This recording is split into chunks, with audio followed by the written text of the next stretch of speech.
Japan is often at the top of people's bucket lists, especially if you can get there in business class. Make sure you stay until the end, because I'm also including a screen share where you can watch me do these searches in real time to try to find award space for business class flights to Japan, and I'm also including an easy stack to earn even more points with some of my favorite stacking apps. Today I'm joined by Christiane in a free coaching session. Each week, I give out a free one-on-one points coaching session through my newsletter, which you can sign up for by using the link in the description box and the comments. You'll be able to ask any questions you want about how to earn more points, redeem points, credit card strategies, or anything else on your mind in a one-on-one setting. My son and I, we want to go to Japan next spring 2024. So obviously it's like way out. I can't really book anything yet. And I can't track anything yet. I'm just starting to pile up miles. So far we have Venture X, and I just started with Chase, and we'll probably continue that for a little bit so that we keep within the 5 cards and the 24. But how would you approach the planning of getting the best tickets? And I definitely only will do business class. That's kind of like I'm not going that far without. So we have Philly. Philly doesn't have any non-stops, but like Newark, JFK, Chicago would have non-stops over there. I would look into United Polaris because Newark to Tokyo has a pretty good Polaris route, and you could transfer your Chase points over there. I would start looking now to see how much it generally costs and just getting familiar with how the United calendar works, because you're going to want to jump on Saver Space once it's available. Are your dates flexible, or you have like specific dates you want to go? Fairly flexible. I think for us, it's more probably the weekdays will be more than, it doesn't matter which week, but we probably want to try and get out on a Friday and come back on a Sunday just to learn everything. Yeah.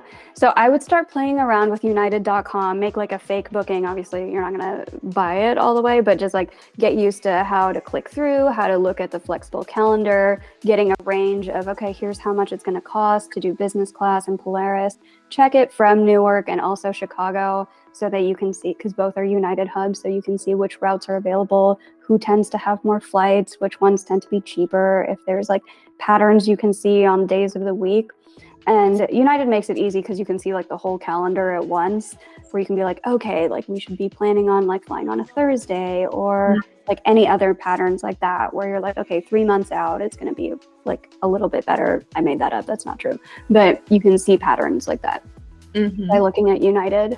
And then you're going to want to load up on Chase points because Amex and Venture X do not transfer over. I would start there. I'm trying to think if there's other things, because you have a hodgepodge of different points. You could also look at Air Canada. So when you find something good on United, you can look for that exact same flight on Air Canada based off of the date. Air Canada doesn't have the calendar view, so that's why it's easier to start with United.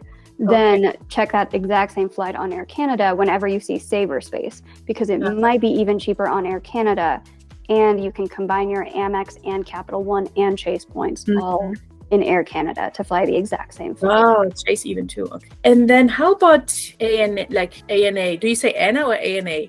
I say ANA, which is weird because there's also EVA, and everyone's like, okay, it's EVA, but it's ANA. It's not EVA and ANA. Yes, you need Amex points to do that, or all of the different points do transfer to Virgin Atlantic. So there is that trick where you could book ANA using Virgin Atlantic miles. The award availability is very, very difficult to get, but if you can get it, it's magical. I have not been able to do it, but it's magical if you can. I would Google a lot of different blogs on like how to book ANA with Virgin Atlantic, and because it involves like looking through United Saver Space, you're not going to find it on Virgin's website. You have to call a certain number to book it and be like, I see it on United Saver Space. So it's a process, but it can be done. It's going to be more challenging than going through United or Air Canada. Question for you then, because also people talk about around the world ticket with ANA. Would it have to be, but you have to call them, right? So would I always have to find Saver Space in order to then make these connections around the world ticket? So the Virgin Atlantic thing only works if you're actually flying on ANA metal. So that's only for one way. If you want to do ANA around the world, you have to get a lot of Amex points, probably 125,000 per person. Yeah, that will be fine. Yeah, I have plenty of those. Okay, so then you're going to search on ANA's website, not United's website for that one. Oh, okay. So that is not the United Saver Space that ANA would use. I would just really use ANA. Where do they have availability? But then how do I know which ones would apply to this like somewhat cheap around the world ticket? The rules you have to remember are you can take up to 8 stops. It has to go in one direction, so all the way east. All the way I was west. thinking we could do that. We could go through Europe or something, do a quick, or Istanbul, do a stop in Istanbul or something on the way back. Yeah. So if you wanted to do something like New York to Japan to Europe back to New York, you can do that. It'll cost $125,000. So what you have to do is find each flight individually on ANA's website and make sure they have availability. And then you're going to write down all of those flight numbers and flight times that you want. You're going to calculate how much it's going to cost based off of like the total distance traveled. So if you Google flight distance calculator, and then look at the chart for like, okay, it's going to be this much distance, which means it's this many ANA points. Usually it's 125,000. You're going to transfer over that many Amex points to your ANA account. It's going to take 3 days. So in those 3 days, you pray that the flights you want don't disappear.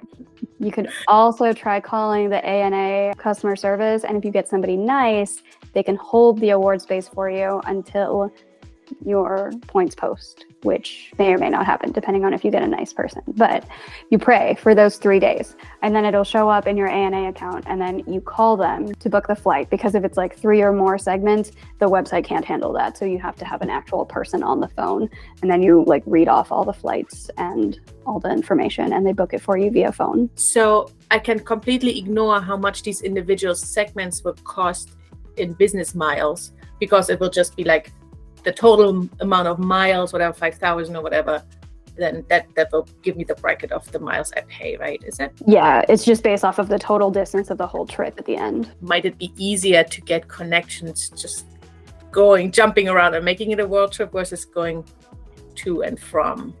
I mean, it'll probably be cheaper that way, especially since you're on the East Coast, because you're probably looking at like 110,000 round trip in business class anyway, 120,000. So for that, you could just hop over to Europe or take a couple other stops. So I just started with Chase. And so now I'm adding to my universe, and I'm starting to think like, how will I manage?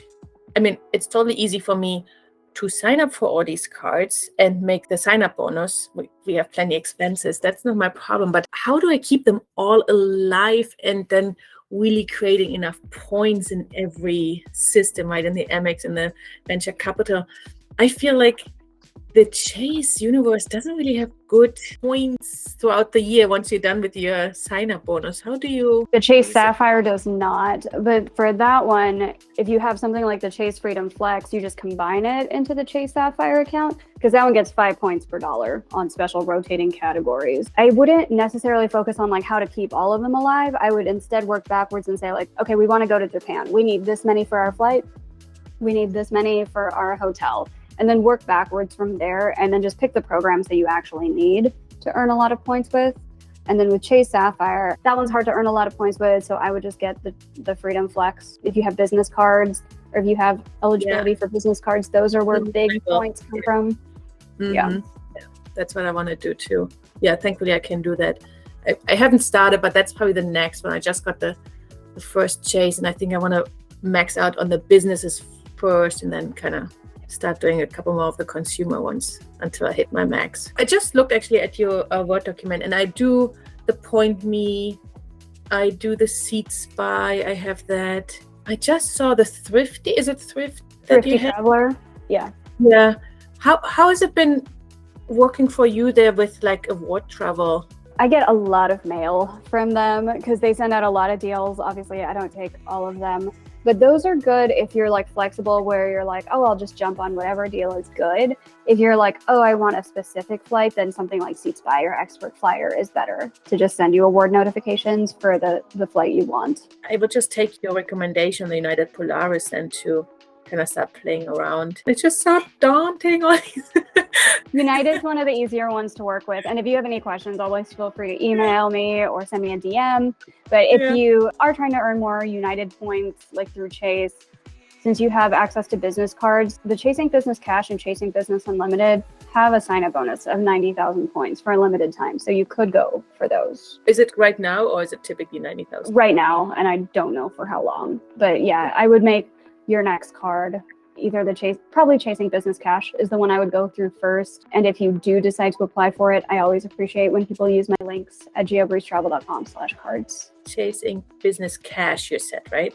Yeah, because then you get 5 points per dollar at Staples. So whenever you need to buy anything, you could just go buy a gift card at Staples. Then you earn 5 points per dollar. So it's an easy way to quintuple the amount of points that you're earning. Yeah, right now I get them at the grocery store with my Amex Gold. But it's 4%. It's 4%, yeah, 4 points. Yeah. I just started with the Fluz app based on your recommendation there. I had done only Rakuten so far. And obviously it's kind of like a good connection, right? They say like start at Rakuten and then do the Fluz. Any pointers there that as I'm starting on Fluz? I like the Groupon deals. So whenever you see anything that you want on Groupon, like hair, nails, write down how much it costs on Groupon, buy a gift card for that exact amount on Fluz, then click through Rakuten. So then you get credit card points, Fluz points, Rakuten points, and a Groupon discount. So that's my favorite way to use it. Oh yeah, good. Yeah, I have done Rakuten Groupon, but I hadn't added the Fluz on top yet. So we covered a bunch of information in that coaching session about how to look for award flights and book a business class flight to Japan. If you enjoyed this content where it's more of a candid conversation about how to approach points, please let me know by hitting the like button and be sure to subscribe for even more points and miles tips. And as promised, here's how to do an award search on United's website. Okay, today we are going to be searching for flights from New York to Japan on points, preferably in business class. I find it easiest to search one way at a time. We want to book with miles and we want to have flexible dates so that we see the award calendar. And it's generally easiest if you're booking very far in the future to find award space. So let's see what we can find. We're going to search for all airports in business class. Again, New York, Tokyo, one way, book with miles, flexible dates. I'm just searching for one award at a time. It's going to ask if I want to sign in. I'm going to say no because I have the United Mileage Plus Explorer card, which gives me some advantages with finding award availability. Whenever I search for award space for anybody else, I always turn that off so that they'll have a chance of finding the same award availability that I was able to find. So it's loading up this 30-day calendar. And here we can see the flexible calendar and what dates are going to have award space. So our best options to fly from New York City to Tokyo is going to be either November 10, November 15, or November 24. Let's check out November 10. We want to look at this column that says business lowest because that's where the saver space is going to be.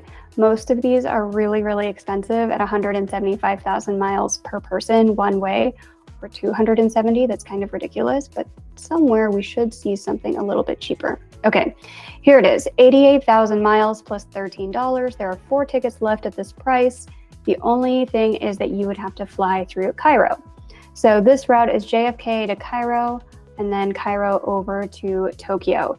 The entire thing is in business class, and then you have a 13 layover in Cairo. So for some people, that would be an advantage because it's like you get to see multiple places on the same trip for fewer miles. And for some people, they're like, that's a little bit inconvenient and out of the way. I think I'll pass on that. So totally up to you, but that is why this one is a little bit cheaper.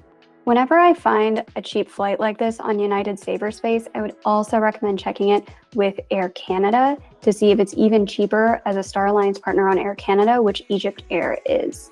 So let's make note of this. This is JFK to Narita, 5:15 p.m. on November 10. All right, so we are going to log into Air Canada. Again, I think it's easiest to search one way. It's pre-populated with New York JFK to Tokyo. We want to book with Aeroplan points, and we want to do this on November 10. So let's see if that flight exists on Air Canada for even cheaper. Okay, and we want to look at the business class column, and these are very, very expensive. So let's just search by lowest business class price. Okay, so we have some options here to do New York through Korea over to Tokyo with Asiana Airlines, but it's a mixed cabin. Oh, and it is only 10% in business class, which means that New York to Korea segment is in economy, but that Korea to Tokyo segment is in business class. That is not what we want. But everything else is really, really expensive, where some of these are New York over the ocean is going to be in business class, but then the last piece is going to be in economy or something like that. Still not really what we want, and this is really expensive at 300,000 miles. So it looks like Air Canada is not going to be the best option for us today, at least on the outbound. So let's switch this around and say, okay, what are our options on the return flight if we were going to do November 10 on the way there? Or we could also do November 15 or November 24. So on the return flight, we could fly back on December 12th, but that gives us barely any time in Japan. Let's see if there's any later dates as well. It looks like there's also a flight back on November 26th or December 1st or December 3rd or December 8th. Let's see what these options are if you wanted to take a really long trip to Japan, or maybe you could stay from November 24th to December 3rd or something like that. While that calendar is loading, we can look at what's the options for business lowest again. And here it's going to be the same route where it goes from Japan through Cairo back to JFK. And so with that, that's going to be less than 180,000 miles round trip, which is half the price that you would get if you were just flying straight from, let's say, Newark to Haneda on one of these other routes. So if you wanted to take a stopover in Cairo, this could be a really good option for you. We discussed a couple other options during the coaching call as well, where Christiane might also be able to find award availability with ANA or Virgin Atlantic. Since the route in the demo included a stopover in Egypt anyway, if there were a good option to fly from Asia back to North America or vice versa, this itinerary would be a prime candidate for an around-the-world trip, which would only cost approximately 125,000 points instead of the 176,000 points that we found through United. Let me know in the comments if you would be interested in a part 2 of this tutorial, where we book this trip as an around-the-world trip with stops in New York, Egypt, and Japan. And lastly, we discussed how to do a stack to get a lot more points out of a Groupon purchase, so here's a walkthrough for how to do that stack. First, you'll want to find a deal that you like on Groupon. Let's pick this one for a massage. Next, write down the exact amount that you're going to need in order to cover the cost of the massage. I usually click all the way through to the end before hitting submit so that I know the exact price including taxes and fees. But instead of just paying it, I'll then go through Fluz next and buy a gift card for the exact amount that I need on Groupon. That way, I'm going to earn some Fluz points as well as credit card points for whichever card I put the purchase on. And then after that, I'm still not just going to go straight to Groupon. I'm going to go through Rakuten.com to go to Groupon.com, so then I'll get some Rakuten points there as well. So now in this example, I purchased a massage, got a Groupon discount, earned credit card points, Fluz points, and Rakuten points. I really hope those tutorials were helpful for you. Please let me know in the comments if you have any questions or if there are any other apps or websites that you would like for me to make a tutorial on. And if you'd like to hear even more tips about how to book a points trip to Japan for a large family, check out this video next.